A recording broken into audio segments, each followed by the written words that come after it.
Tu connais cet exercice, tu lis le texte, tu lis la question et tu réponds à la question.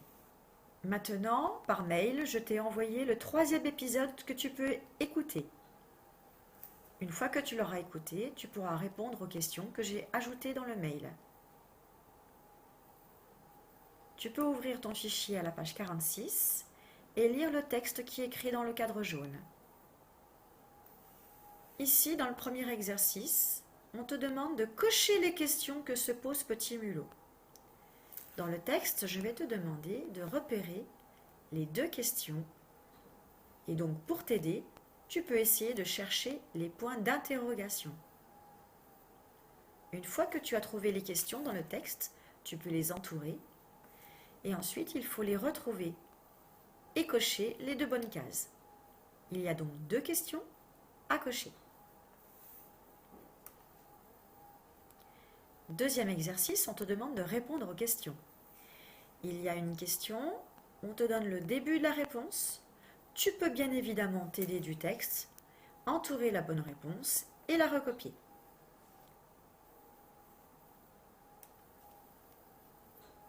Troisième exercice, écris les mots qui désignent le renard dans le texte. Je vais t'aider car ce n'est pas si facile que ça. Je réfléchis. Comment revenir sans la plante du bonheur?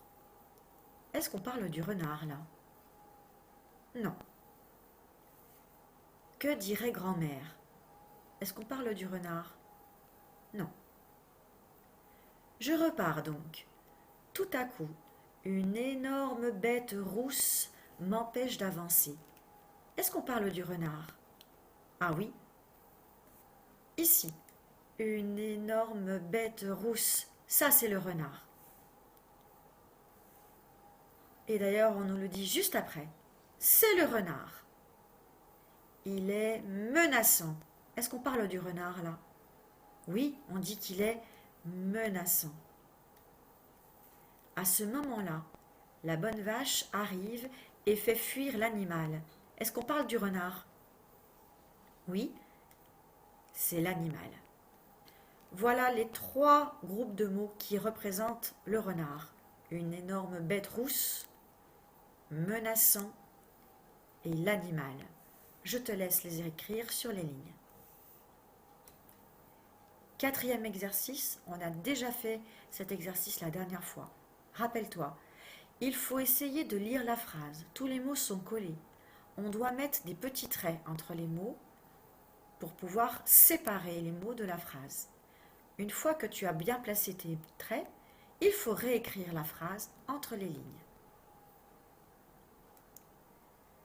5e exercice. Attention, je ne veux pas que tu entoures, je veux que tu soulignes. Et donc, on va déjà faire le début. Relis chaque phrase au bon dessin. On a déjà fait ça. Tu lis les 2 phrases et tu attaches les phrases au bon dessin. Ensuite, souligne le mot identique dans les 2 phrases. Il y a un mot qui est pareil dans les 2 phrases. Souligne-le. Est-ce qu'il a le même sens? Tu as souligné le mot plante.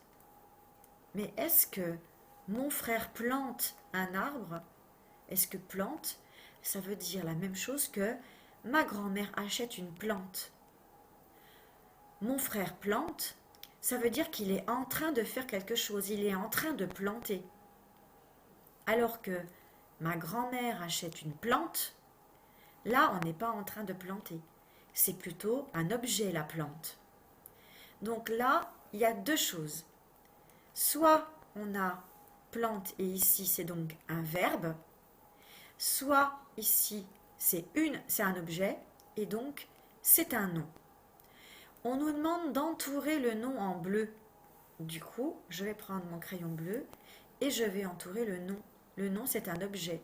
Il est là mon mot plante qui est un nom. Alors que l'autre c'est une action. Qu'est-ce que fait mon frère? Il plante. Et il est là mon verbe.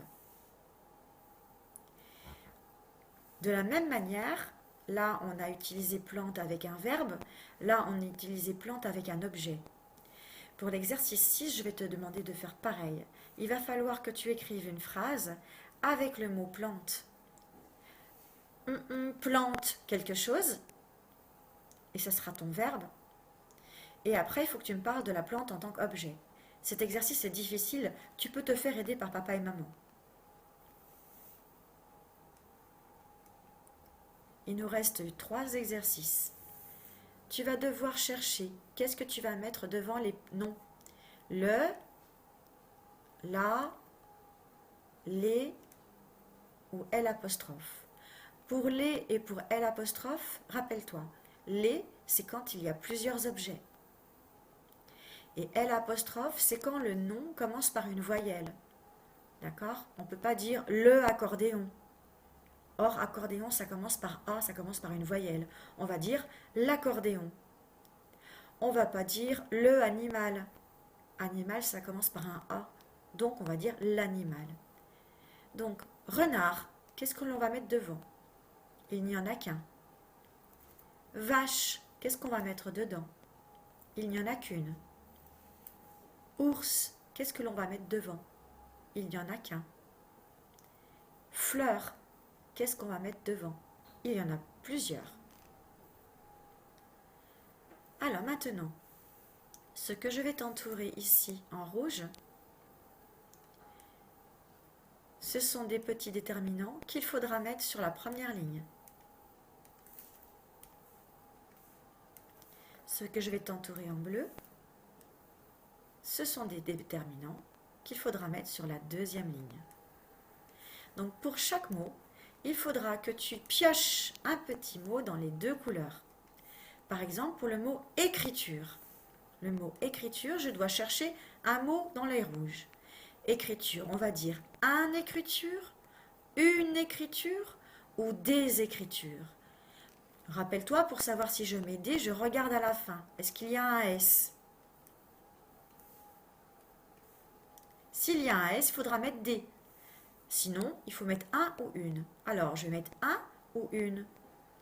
Une écriture. Donc, j'écris une écriture. Et ensuite, je dois choisir un mot en bleu. Alors, est-ce que je vais dire le écriture, la écriture, les écritures, l'écriture? Eh oui, il y a une voyelle. Donc, on va mettre L'. On ne met pas les, parce qu'il n'y a pas de S. Tu dois faire pareil pour les autres. Cet exercice, c'est un petit peu le même principe que cet exercice, où il faut séparer les mots. Là, on a écrit l'animal. Mais l'animal, en fait, c'est 2 mots. Où est-ce qu'il faut que tu sépares? Il faut que tu le sépares ici. Et ensuite, on doit l'écrire. Attention, là, il faut rajouter quand même l'apostrophe.